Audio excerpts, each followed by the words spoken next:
Good evening and welcome to Chicago Tonight. I'm Brandis Friedman. And I'm Paris Schutz. On the show tonight, City Council members battle over funding for the Red Line extension on the South Side. We hear from 3 Alderpeople.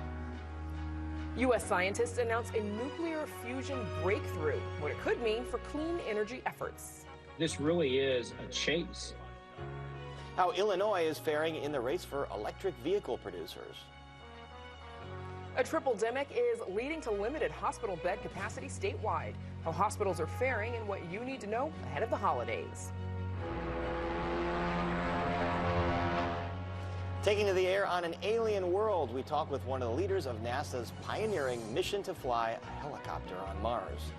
I'm Angelito, and coming up tonight, we're trying food for the soul at a new restaurant in Lawndale. And historical works of art show how artists embraced new definitions of sexuality, gender, and romance. For some of today's top stories, President Joe Biden signs a bipartisan bill that gives more federal protections for same-sex and interracial marriages. Today, America takes a vital step toward equality, toward liberty and justice, not just for some, but for everyone. The Respect for Marriage Act requires individual states to recognize same-sex and interracial marriages performed in other states. It does not require religious groups to provide goods or services to formally recognize or celebrate a marriage. More than 600 faculty members at Chicago's School of the Art Institute vote to unionize. This doubles the size of the Art Institute of Chicago Workers United Union, which represents members at both its museum and affiliated school. Workers at the Art Institute first voted to unionize earlier this year, making it the city's first major museum union. In a tweet today by the union, representatives wrote, "Together we're building a new foundation at SAIC, one based on transparency, equity, fair pay, and better working conditions." Well, this is a no-brainer. The NBA is renaming its Most Valuable Player award after Chicago Bulls legend Michael Jordan. The league's MVP of the regular season will now be receiving the Michael Jordan Trophy. Jordan was a 5-time MVP winner during his 15-season career. The NBA will be presenting 6 newly designed trophies, including the Michael Jordan Trophy, at the end of season award show. Never heard of him. Coming up on the program, the state's top... He was pretty good at basketball. Oh, that's nice. In Chicago in particular. Yes. Coming up on the program, the state's top doctor on a triple-demic of viruses and their impact on available hospital beds. But up next, City Council members on Chicago's casino, funding for the Red Line extension, and much more. Stay with us. Chicago Tonight is made possible in part by Alexandra and John Nichols, the Jim and Kay Mabey family, the Polk Brothers Foundation, and the support of these donors.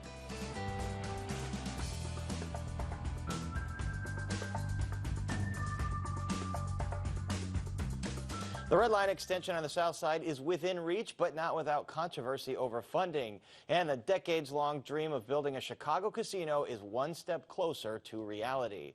Here to talk about all that and more are Alderman Byron Sigcho Lopez of the 25th Ward on the West Side, Alderwoman Pat Dowell, who represents the 3rd Ward on the near South Side, and Alderman Walter Burnett, Jr., who represents the 27th Ward on the West Side. Welcome, all of you. You've got a packed City Council meeting tomorrow. Big items coming up. So let's start with that Bally's casino development proposal, 4,000 gaming slots, a theater, Riverwalk. Alderwoman Dowell, is this going to get the green light tomorrow? I am in total support of the casino in the 27th Ward, and my colleague Walter Burnett is jumping up for joy, but I'm planning to support it tomorrow. I think it's the right thing to do for the city. We need the revenue that the casino is going to produce for our pensions and for taxes, and we need the jobs. So I'm excited about the opportunity to see finally in Chicago a casino. Alderman Burnett, as she mentioned, it is in your ward, and your big issue was minority contracting, women-owned contracting. They've pledged about a little less than half of contracts going to women and minority-owned businesses. So what checks and balances are going to be there to make sure that they hold to that promise? Well, I mean, it's in their work agreement that they made with the city of Chicago, which overrides, from what I understand, the union's agreement. But my main thing is trying to make sure that people from our ward can get the jobs. This is right in the shadow of the formally named or named Cabrini Green community. And we want to make sure that those folks have the opportunity to get those jobs, the construction jobs and the jobs inside the casino, so that they can continue to prosper and grow and help the community do better. I'm very excited about this. You know, we already got $40 million from the casino up front, which helped us to balance this budget. We look to get about $200 million a year going forward. That's going to help us with our pension obligations and balance our budgets from here on out. Alderman Sigcho Lopez, a couple of your colleagues brought up the point that Bally's as a company is carrying a lot of debt. Is there a risk here of having an unfinished eyesore if Bally's can't complete the project? Well, it didn't give the public a lot of reassurance when the CEO sold the shares just the day before that, 450,000 shares. Also, that the plan was rushed, in my opinion. I do think now, for the sake of the city of Chicago, this plan is moving forward. I do think, for the sake of the city of Chicago, I think that we could get a better deal. It's only 9% of the pensions that we funded. We're still going to be looking for revenue. I think, for the sake of the city of Chicago, now that there's a plan that is moving forward, we got to do everything we can to make sure that we mitigate the effects of this casino in our community. There's public safety, traffic concerns, and other things. So I'll be working diligently with our colleagues to make sure that we don't have another eyesore. We do need the revenue, and ultimately, again, this is a done deal. We got to do the best we can with the cards that are being dealt with. So it sounds like this is a 3-0 vote here on this panel in favor. Alderman Dow, you want to win? I was just going to add, you know, I think that the plan will go forward, and I agree that we have to put our full force behind making sure that this happens. But in the event that it does not, I mean, it is a very valuable piece of land adjacent to the river, and I'm sure that the private sector and the city would be able to find another highest and best use for that site. Right. Well, if today is any indication, it sounds like this is going to pass tomorrow. This 3-0 straw vote here. Let's talk about the extension of the red line from 95th to 130th. Alderman Burnett, there's a TIF on the table here to fund up to about $1 billion of this. Everybody knows that it's a transit desert down there. This has been needed for a long time, that extension. Is this going to pass tomorrow? Yes, I think it's going to pass. You know, Paris, they did one on the red line going north. It wasn't a big deal. I thought it was a great idea to be able to leverage the dollars from those L stations in the area around there in order to help build up north. So I think this is even better to go out south. I mean, after you get past 95th Street, it's like you're almost in the country. If you don't have a car, you can't get anywhere. We need to allow those folks to be able to come to the central area to get jobs. We need people to go to those areas to buy houses. There's a lot of space out there. There's a lot of opportunity for growth and development in the city of Chicago. I do understand my colleague, Alderman Pat Dow.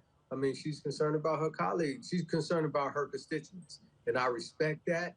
And I understand her concerns. All right, well, let me get you in here, Alderwoman Dow. You voted against this in committee because this tax increment financing district, it would run through your ward to benefit a rail line extension that's not in your ward. So how else do you think the city should get the funding then? You know, this is a project that is valuable to the city. We need to do it. I support the red line extension. My issue is that the funding for it should be spread across the entire city. This is a project that's not only has benefit for the South Side residents, but it benefits the entire city, the county, and the state.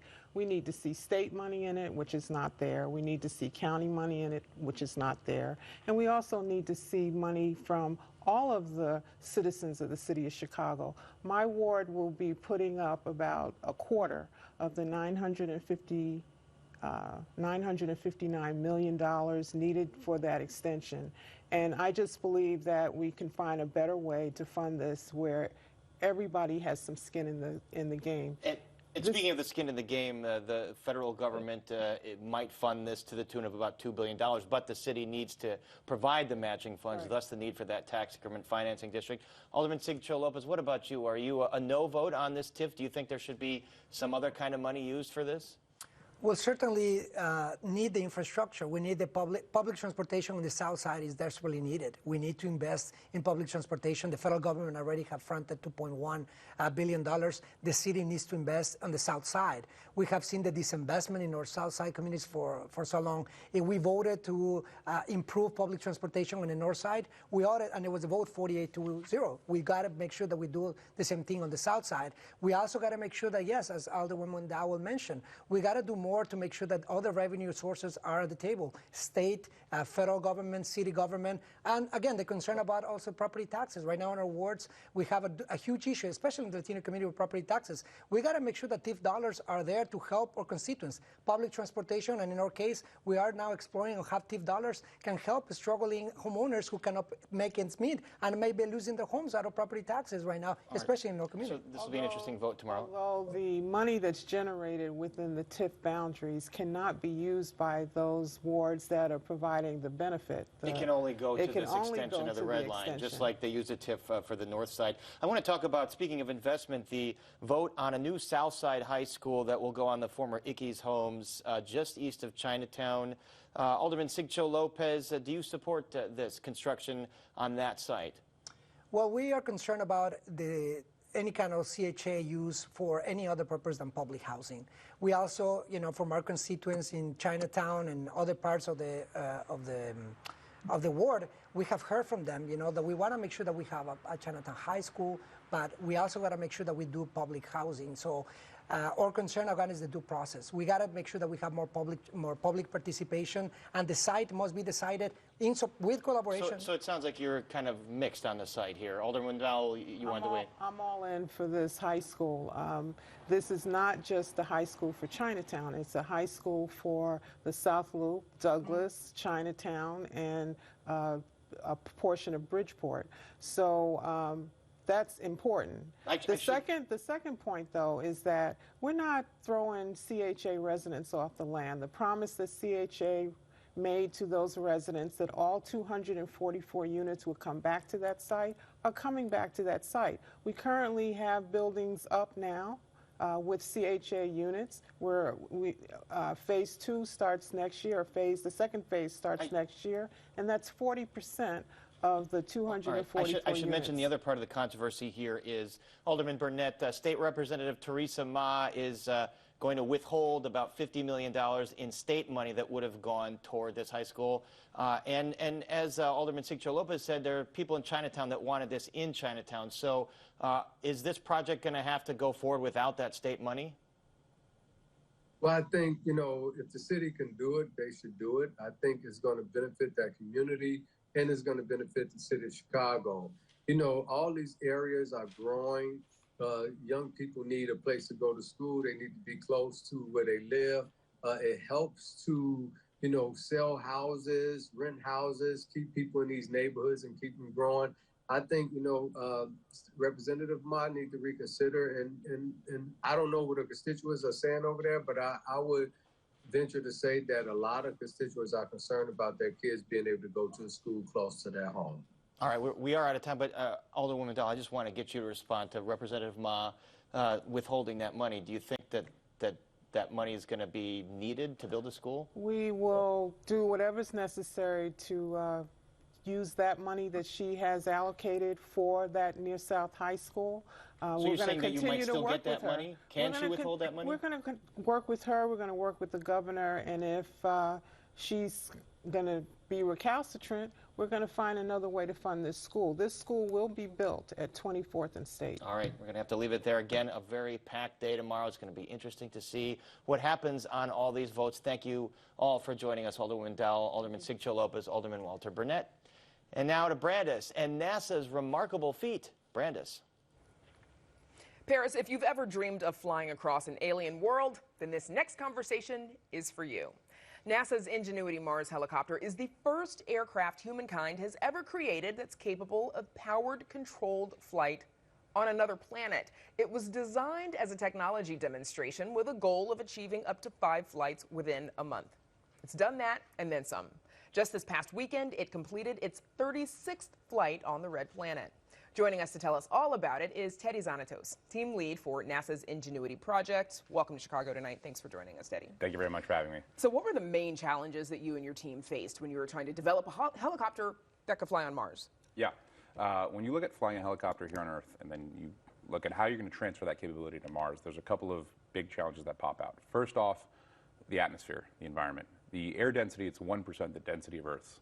You move your arms around here on Earth, hairs on the back of your arm are going to feel the air that it's pushing. On Mars, you wouldn't feel a thing. The air is just too thin. So you have very, very thin atmosphere. It's very, very cold on Mars, so you need to maintain heat and keep yourself warm throughout the night. And the third problem is that it's very far away. All right? You have about a 10-minute lag, round-trip latency for the speed of light to go to Mars and come back.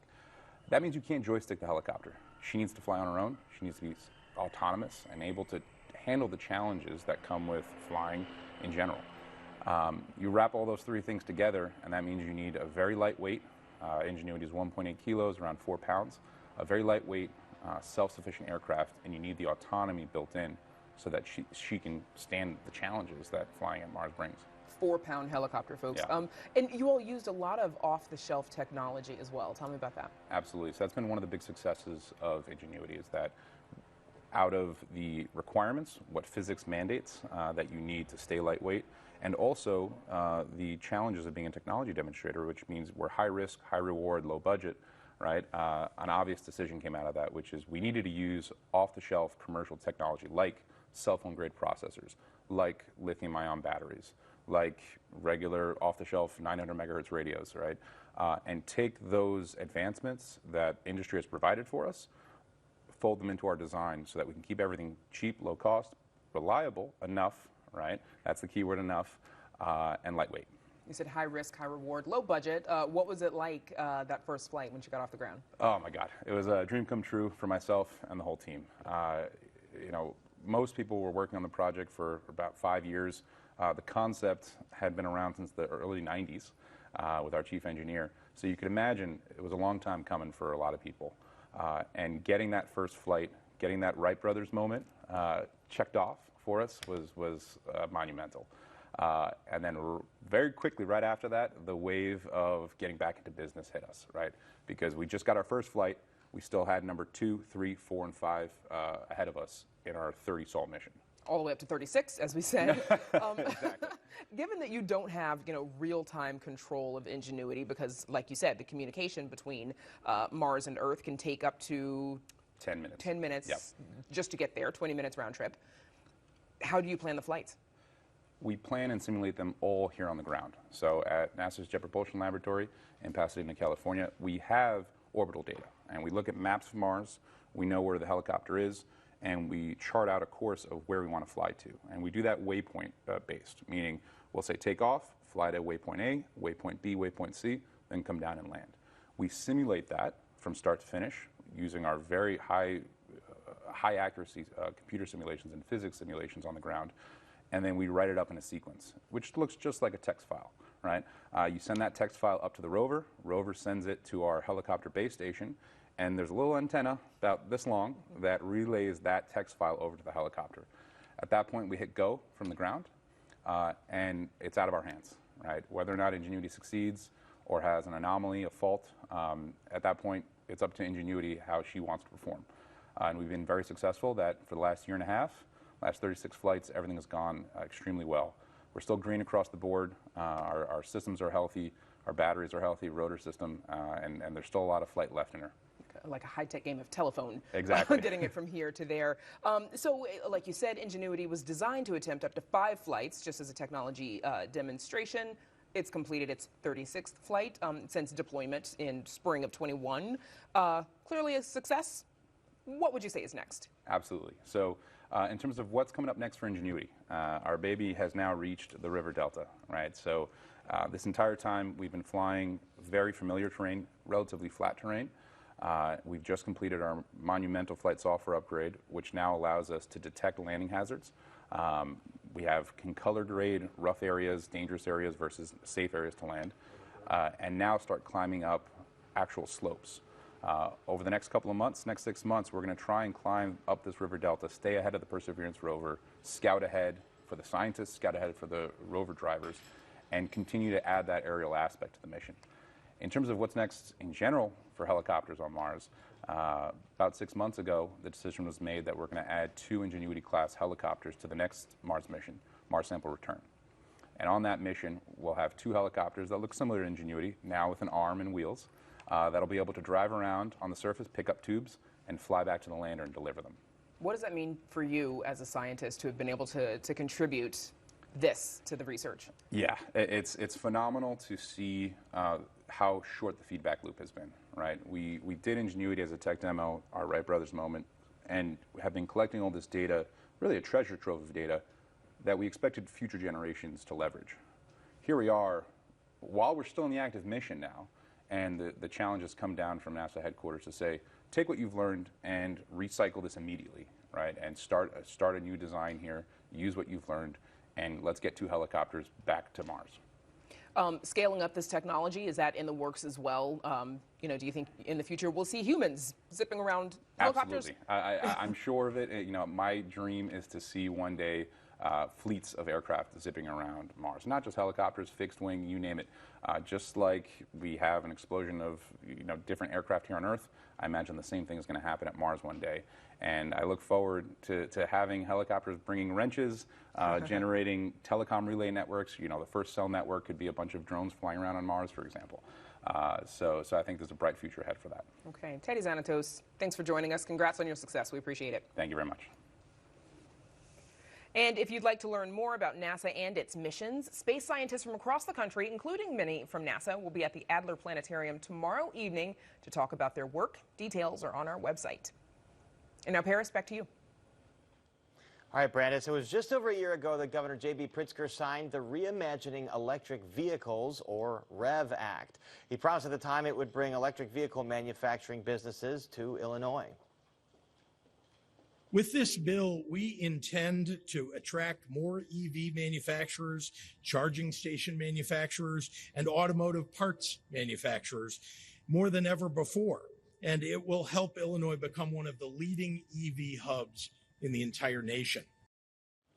Fast forward a year, we wanted to take a look at how it's going. Amanda Vinicky joins us now with more. Amanda, how is it going a year in? Well, Paris, this REV Act, it was supposed to be huge for Illinois manufacturing, but so far the state does not have much to show for it. The governor was not alone in promising that the package, which uses tax credits to incentivize electric vehicle and parts production and training, would put Illinois on the forefront of the industry. Legislators from both parties backed REV, and the director of Illinois' Economic Development Agency said it positioned the state to make sure the burgeoning EV industry would be based in Illinois. The Reimagining Electric Vehicles in Illinois program, or REV Illinois for short, will be a game changer, boosting advanced manufacturing, creating jobs, and helping Illinois enact a bold, clean energy future. This is smart manufacturing, this is smart incentivizing, and I think this puts us in the forefront. And I truly believe this could turn Illinois into the Silicon Valley of electric vehicle manufacturing. But so far, only one deal has been inked under REV. TCCI in Decatur, Illinois, they make compressors. It's a great story. They make compressors that go into electric school buses and large trucks. And they have a great program whereby they partner with the University of Illinois and Northern Illinois University and Richland Community College. They're actually going to have, Richland Community College is going to have a training academy inside TCCI. President of the Illinois Manufacturers Association, Mark Tensler, says that training will give Illinois an advantage. As the auto industry makes the shift to EVs, he says they need employees who can do that work. And building an electric vehicle is a lot different than building an internal combustion engine. Tensler says Illinois has a lot else going for it. With the University of Illinois' engineering program, plus Argonne and Fermi Lab.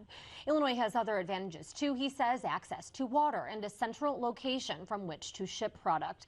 Still, per media reports, Illinois has lost more than a dozen EV battery production plants and other opportunities. How much has Illinois lost out? Well, we've certainly lost some plants to other states where they've chosen to locate in another state. They've not closed down in Illinois. But, certainly there are challenges we have here, and we've talked about it before, things like property taxes and workers' compensation. But the other thing that we're really seeing from these other states, is these companies are making decisions very, very quickly. He's hoping a revised REV Act will help Illinois to jump on those opportunities. During its recent veto session, legislators recharged the REV, making changes like increasing an incentive to retain current employees and allowing companies that do some rather than exclusively EV work to qualify. Denzler says Illinois has to keep up with other states upping their incentives. Because all of the auto manufacturers are moving this direction, whether you're Ford or GM or Stellantis or BMW, you name it. So they're all making these decisions right now about where they're going to build electric vehicles and where they're going to ship them from and who their suppliers are. They're all making these decisions at the same time. And so we're working with a number of companies, auto manufacturers, battery manufacturers, but they're also working with other states. So this really is a chase. Those changes to REV could help Illinois hold onto a plant in Belvedere that's near Rockford. Back last November, that was on the minds of lawmakers when that first REV Act was signed into law. We need to do something to make sure that the Stellantis plant here in Belvedere remains in the mix when it comes to decisions as far as whether to retool this facility. But then last week came the news Stellantis would idle the plant at the end of February that now makes Jeeps. Our industry has been adversely affected by a multitude of factors like the ongoing COVID-19 pandemic and the global microchip shortage. But the most impactful challenge is the increasing cost related to the electrification of the automotive market, the company said in a statement. Stellantis says that means workers will be laid off. Still, Stellantis says the plant is not closing, it's idling, and that the company is working to identify other opportunities to repurpose the Belvedere facility, has no immediate details to share at this time. The hope is that Stellantis will repurpose the plant into one that makes electric vehicles. Now, the governor has yet to sign that redone REV into law, but already there's talk of additional changes, though those may be focused on broader tax credits rather than just the EV sector. The governor's office says it is working with the business community on updating EDGE. Now, that's the state's major tax credit program to, Pritzker's office says, reduce red tape so that Illinois can attract more jobs. Pritzker also wants a closing fund, basically a pot of money at his disposal to push through deals. As his office put it, a closing fund would make Illinois more competitive in efforts to recruit new business investments in Illinois and would allow us to compete with our neighbors in the Midwest that have closing funds available. Now, Paris, that could come in the lame duck session. Now, before we go, though, I do want to point out that even before the REV credits came about, Illinois does have a foothold in the EV industry. You've got a darling of EVs, and that is Rivian, that has a growing plant in Bloomington Normal, and then also Lion Electric, which is based in Joliet and makes electric school buses. So a foothold here, but still a long way to go, Amanda. All right, thanks very much. And up next, a restaurant in Lawndale serving up soul food. Please stay with us. Do you think there's been sort of a rethinking of how those events happened here in Chicago? I made a promise to myself in my career that every year I would make a piece of art dedicated to the memory. Got into a zone of mentor to children. See what we can do to kind of elevate each other. We all we got at this point. I'm using my past to push forward, to build a movement to create the world that we all want to see.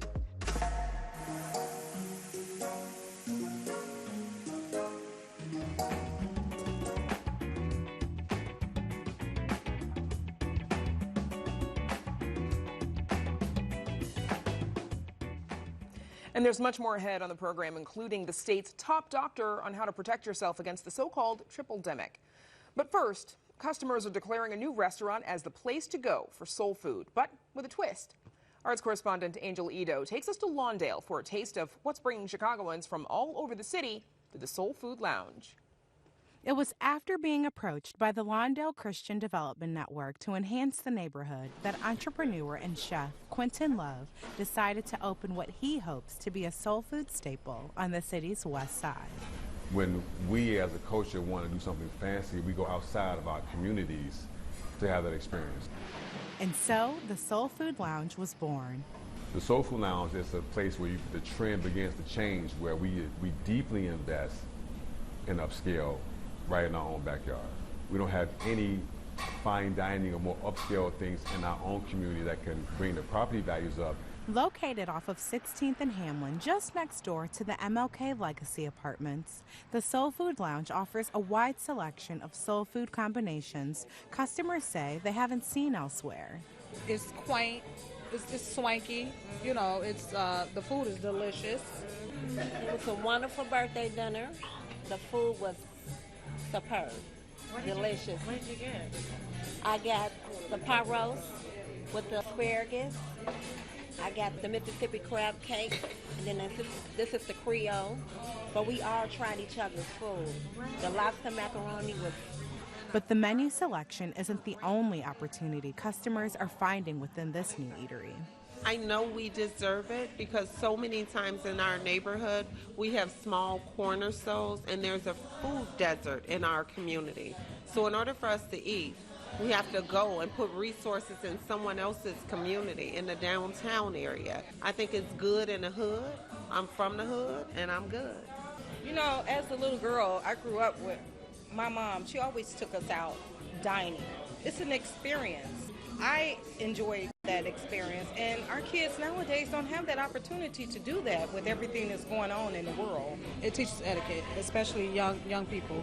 Teaches them etiquette, teaches them that, you know, you can come right in your own community and have a really nice, intimate dinner. And while the restaurant is only a few months into building its impact, Love says it can only continue with support from those both inside and outside of the community. How do you change the paradigm of violence? You change the paradigm of violence by just bringing the beautification of the community, right? So when you're going down the corridors of the inner cities all over the nation, but Chicago, you see nothing but dilapidated buildings on the thoroughfares. It's like a criminal's haven. But what if the development of the thoroughfares are present and there are businesses all through there, then the element changes. So you don't have to go to the Division, you don't have to go to Sheffield, you don't have to go up north to have these experiences. The experiences are right in your own backyard. It's important for people to know that they don't have to take their dollars outside of the community to get a high quality meal. And so many times we've had to. So we will support it and we will ensure that this business builds a legacy and is a lasting business in the Lawndale community. Grilled pound cake. Wow, that's so good. For Chicago Tonight, I'm Angel Ito. Who's hungry? The Soul Food Lounge is open Wednesday through Sunday evenings with extended hours on the weekends. You can visit our website for more information. Still to come on Chicago Tonight, we check in with hospitals amid what health officials are calling a triple-demic, what you need to know to stay safe ahead of the holidays. An achievement 80 years in the making, how nuclear fusion could change the way we power our planet. And a historical artwork reveals how artists embraced new definitions of sexuality, gender, and romance. But first, some more of today's top stories. A Michigan man is charged with allegedly threatening to shoot Mayor Lori Lightfoot. 42-year-old William Coles has been charged with a felony count of threatening a public official after repeatedly threatening to shoot Lightfoot if she didn't reduce crime in the city. Coles allegedly sent the written messages through Lightfoot's official website. Chicago police were able to identify the IP address from which the message was sent. As a condition of his bond, Coles has been barred from contacting Lightfoot or her office in any manner. He's due back in court for a hearing on January 4th. Some faith and city leaders meet to condemn the Chicago Police Department for keeping on an officer with ties to a far-right extremist group. That offends me and it makes me angry. Because it might be my daughter, that one officer or those officers stop on the road. Who knows what may happen? Mayor Lori Lightfoot and Chicago Police Superintendent David Brown have defended CPD's decision to not fire the officer who lied about his ties to a group called the Proud Boys. The FBI calls the group an anti-Semitic white supremacy organization. The officer was suspended for 120 days. And foodies, get your forks ready. Restaurant Week is returning early next year and reservations are already open.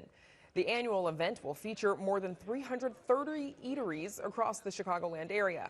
Participating restaurants include a mix of recently opened and established locales in 34 different neighborhoods.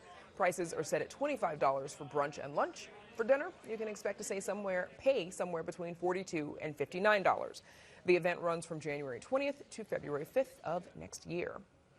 Now, Paris, back to you. Brandis, it's hard doing this show on an empty stomach sometimes. Big day in science, and a lot of science on this show tonight. Federal science officials are touting a major breakthrough experiment that could one day lead to completely carbon-free energy.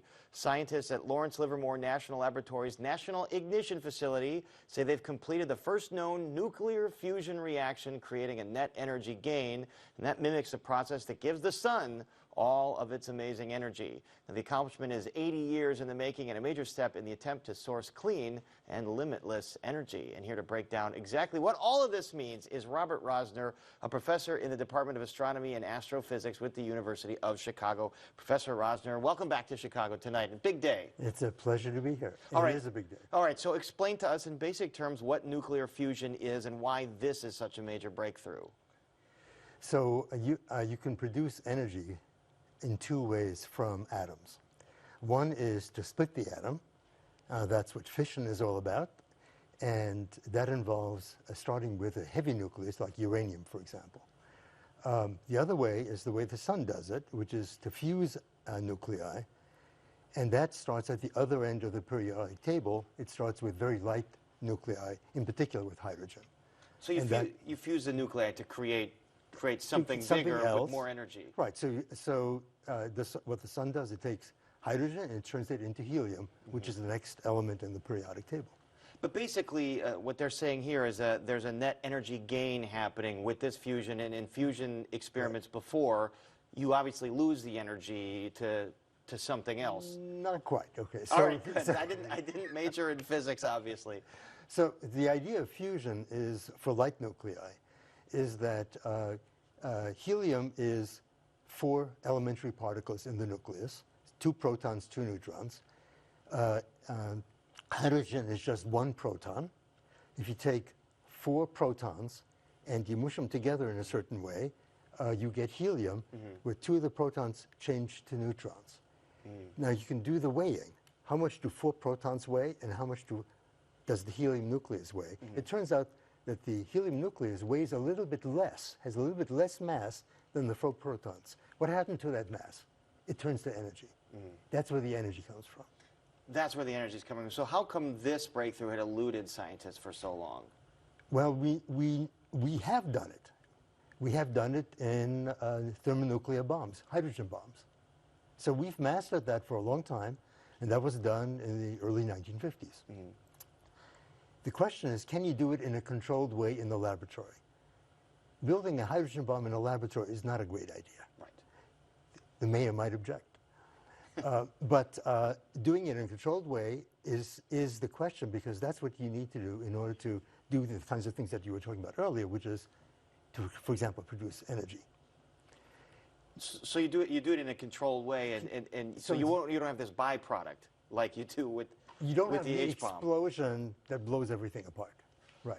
And so how you long? Have the energy how long will it take to be able to accomplish this on a mass scale to provide energy? So to create a power here's plant? the key thing to understand, which I think the media have played a little bit loosely with the facts here.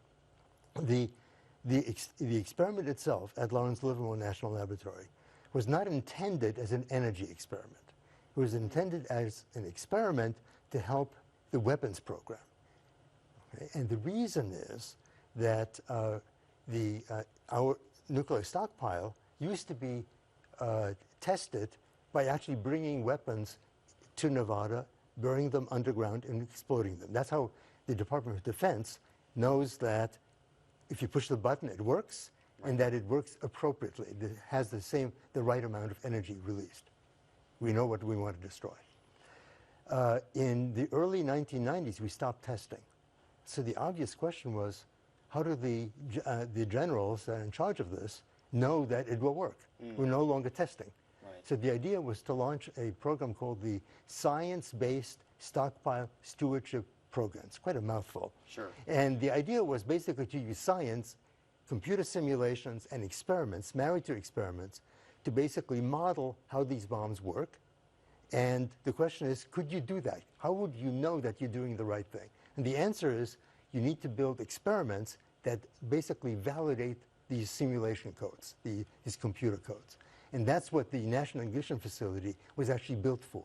It was built to validate the approach of using science to define the workings of the stockpile. So you're saying finding this net energy gain in this experiment is kind of a happy accident there? It's not no, it was intentional, because part of what you need to do is you need to demonstrate that these simulation codes can actually predict complicated physics. And one of the complicated physics is take a bunch of hydrogen, compress it sufficiently, actually 10,000 times, okay, compress it, and you should get fusion. And they did it. Right. They did it. And so the talk now is how many decades it might take to take the next step. To take the next step, to create a power plant. Okay, so it's a long way off. So let me just give you a sense of it, okay? This facility does one shot a day. One little capsule is shot at per day. In order to do this in a power plant, you would need to do it at a rate of 10 every second for 24/7. You would need about 1 million capsules per day. Right now they produce one capsule for every week or two. So if you've got a long way to go in terms of the technology. That's a lot of engineering that needs to happen. happen. That's a lot of engineering. To do this on scale. But say that does happen, is this the clean energy source that the world has been looking for in the future? Perhaps. Because ultimately what really matters is, unfortunately, money matters. And estimating what it will cost to build such a plant is something that we don't know yet. But the major selling point here is that it is a completely carbon-free way of generating That's energy. certainly that's the dream. That was the dream back in the 1950s when this project actually originally got started. All right, so a major step forward today, but many, many more steps to take if that is going to become reality. It is very exciting. Thank you for explaining this to me and to all of our viewers. Pleasure. Professor Robert Rosner, thanks for being here. Of course. And up next, the state's top doctor on facing a so-called triple-demic this holiday season, so please stay with us. Coverage of science and technology on Chicago Tonight is made possible in part by Joel M. Friedman, president of the Alvin H. Baum Family Fund. As the holidays approach and COVID cases rise across Illinois, data from the Illinois Department of Public Health finds hospitals statewide are nearing an 83% ICU bed capacity. More than 180 of them are COVID patients. Illinois reported just over 3,300 new cases today. That's about a 7% increase from last week. Joining us now for insight into what is leading to this spike and how you can stay safe is Dr. Samir Vora, director of the Illinois Department of Public Health. Dr. Vora, welcome back to Chicago Tonight. Well, Brandis, thanks so much for having me. So we're in the middle of what people are calling a triple-demic. Give us a sense of how hospitals are faring with multiple viruses out there right now. We're talking RSV, flu, and of course COVID. Well, Brandis, it is a really challenging moment for our hospitals and our healthcare providers, as well as community residents that are being exposed in this winter season to a number of infections from COVID-19, influenza, childhood infections such as RSV and others, which is causing an influx of individuals that are getting sick, needing to see their healthcare provider. And then, as you sort of pointed out, increasing hospitalizations across the state of Illinois. Are they being hit the hardest with any of these three in particular? So what we're seeing right now is, compared to a couple of months ago where we had seen RSV, respiratory syncytial virus rates increase dramatically, we're fortunate now to see the numbers of RSV cases go down, and that's allowing some of our pediatric intensive care unit beds to open up. But with that, the challenge is that we're seeing those increases in COVID-19 hospital admissions, and we're seeing increases in flu admissions. And what that is leading to is our adult hospital ICU beds, as you referenced, down to only 17% availability across the state, because our adult citizens across Illinois are getting sicker and needing those hospital beds. So it sounds like flu on the rise, RSV decreasing then. RSV cases were a big cause for concern just last month. Would you say then that cases have peaked? Will we see more of this? So I think what we're seeing now from the data and over the last few weeks is we're seeing a pretty strong decrease in RSV cases. I think that shows us that we're fairly confident that we have reached a probable spike. It doesn't mean that kids who aren't exposed might still be at risk, but we've seen probably the highest levels. What we don't know right now, though, is that will there be other childhood infections and illnesses such as flu, different sort of ways that COVID-19 can affect our youth, or other sort of sicknesses that will cause it to be more challenging for children. So I think we have a moment of hope and a real increase in our pediatric intensive care unit beds compared to last month, but I think we're still monitoring the data very closely. To that point, Dr. Vora, would you say the pandemic has impacted immunity for younger people? Obviously, during the pandemic, they were not the age group that we were most concerned about, or during the early days of the pandemic, I should say. It's not over. But, has immunity for younger groups changed, leading to this increase in RSV that we're seeing? Brennis, what many of our research scientists across the country and infectious disease experts think, and I think part of it is that with the way that we did a number of mitigation efforts, children who would have been exposed through kind of their natural environment to RSV or other illnesses, they didn't get some of that natural immunity. Now, as we are in an environment where the pandemic looks different and people are out and enjoying each other's company, they are being exposed. And part of that very well could be that the same levels of just exposure, our body builds that immunity. We're not seeing that. And as a general pediatrician myself, knowing that kids do routinely get sick, it allows their body to be able to be whole and fight that infection. And now a lot of those kids are being infected and exposed to illness for the first time. Meanwhile, what would you say people can do to keep themselves and their loved ones healthy during the holidays? So there are a number of things that everyone can do to keep themselves safe from COVID-19, from influenza, and just from being exposed to infection in general. Part of that, first and foremost, is that if you haven't gotten your COVID-19 bivalent booster or your flu shot, now is the best time to get that vaccine, which will really allow your immune system to have the protection that it needs to prevent those severe hospitalizations and sort of the worst outcomes from COVID-19 and flu. But so many of the things that we learned during the worst aspects of the pandemic, what we learned during the last two winter seasons, is that we can all do a number of other preventative things to keep ourselves safe. So first of all, those COVID-19 tests that you've used, if you're going to a holiday gathering or you're going to a big group, especially when you're going to meet somebody, a small child or somebody over 65 that could be at most severe risk for COVID-19, get yourself tested so that you can protect yourself and your loved ones.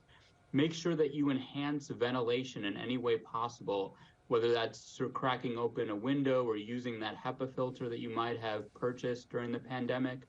Good hand washing and hand hygiene is always important. And then if you're sick and you're able to stay home or to seek treatment, and I think partly outside of the vaccines, we have great treatments for COVID-19 as well. So obviously a lot of the same mitigation factors that we've gotten familiar with the addition of the vaccine over the last couple of years. Almost out of time, Doctor. How much would you say, vaccine or pandemic fatigue are a factor in our vaccination rates right now? Yeah, what we're seeing throughout the state is that we only have about 17% of Illinoisans that have gotten their updated bivalent booster. And I understand, right? We have faced these challenges since March 2020. And we here at IEPH, and I think all across our different communities at the state, we want to be able to enjoy and all the special things that the winter brings and our family and loved ones and big gatherings.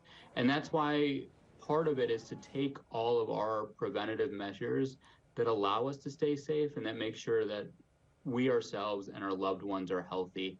And so that's why we're continuing to sort of spread that message about these preventative measures, vaccines, and all that you can do to keep yourself and your family members safe. Can't give up yet. Dr. Samir Vora, IDPH Director, thank you so much for joining us. Thank you so much. And there's more Chicago Tonight just ahead, but first, a look at the weather.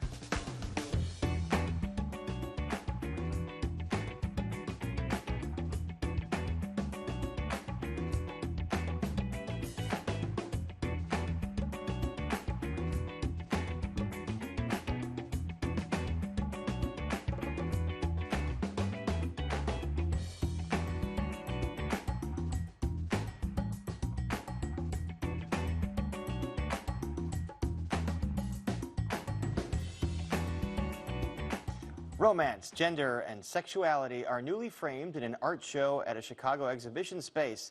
It's called The First Homosexuals, and it's about a time when the art world released a flood of new representations of same-sex desire. Producer Mark Vitale recently brought us this story, and fair warning, there is some provocative content and nudity.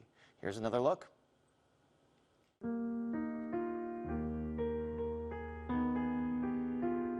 There are soloists, duets, and ensembles, myths and legends, and more earthbound delights. They are historical artworks from the late 19th and early 20th centuries. You're going to see work that looks a lot like our contemporary version of queerness, which is to say that it includes what we would in the old days call gay and lesbian art, but it also includes a whole range of work that plays with gender, that includes transness. And in fact, we're showing one of the very earliest works of trans art ever. And so what we're seeing is actually something that I think a lot of people are a bit surprised by, which is that we didn't invent the idea of queerness. It's not a contemporary idea. The show is called The First Homosexuals, Global Depictions of a New Identity. And the art presented here begins in 1869 for a reason. Because in 1869, the word homosexual was actually coined, and it was the first term to essentialize an identity, to make a person who was inclined to same-sex acts have a deep interior core that was distinctly different from heterosexuals. Up until that point, homo and heterosexuality existed along a continuum. They were both forms of sexuality, and they were understood as functionally the same. One was, of course, prohibited, one was celebrated, but they were all forms of sexuality. With the creation of the homosexual, all of a sudden sexuality took a binary cast. As the language of sexuality became increasingly truncated and delimiting, art took up the slack. Art started to be the place where all forms of sexual difference that language could no longer actually name, couldn't speak to, emerged. There are dual portraits from artists who were lovers, and coded imagery that suggests more than meets the eye, including a painting of the celebrated actress Sarah Bernhardt by her partner, French artist Louise Abema. What Abema does in the image is include two black swans in a kind of coded way, suggesting the intimacy and the difference of their partnership from the norm. Salutat is an unexpected painting of a boxer by the great American painter Thomas Eakins. In 1898, when this picture was made, homosexual in the United States was not in wide use. It was a medical term, a legal term, but it was not in wide use. This is the queerest kind of boxing picture, in that the point of a boxing picture was to show blood and sweat and masculine aggression. None of that is in evidence here. One of the things that I've been trying to do in all my exhibitions is to underscore that the idea of gay and lesbian as a binary construct is of a historically delimited nature. And before it, and now after it, sexuality is sexuality. and it isn't so easily binarized. For Chicago Tonight, this is Mark Vitale. The exhibition is at Wrightwood 659 in Lincoln Park. It was just extended and now runs through January 28th. Find out more on our website. And we're back to wrap things up right after this. Chicago Tonight is made possible in part by Alexandra and John Nichols, the Jim and Kay Mabey family, the Polk Brothers Foundation, and the support of these donors.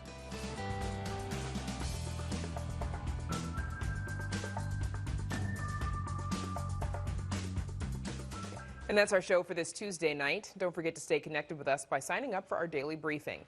And you can get Chicago Tonight streamed on Facebook, YouTube, and our website, WTTW.com/news. You can also get the show via podcast and the PBS video app, and please join us tomorrow night at 7. The fate of funding for the Red Line extension on the South Side is up for a City Council vote. And we take you inside a massive community center set to open in the Austin neighborhood next year. Now, for all of us here at Chicago Tonight, I'm Brandis Friedman. And I'm Paris Schutz. Thanks for watching. Stay healthy and safe. Have a great evening.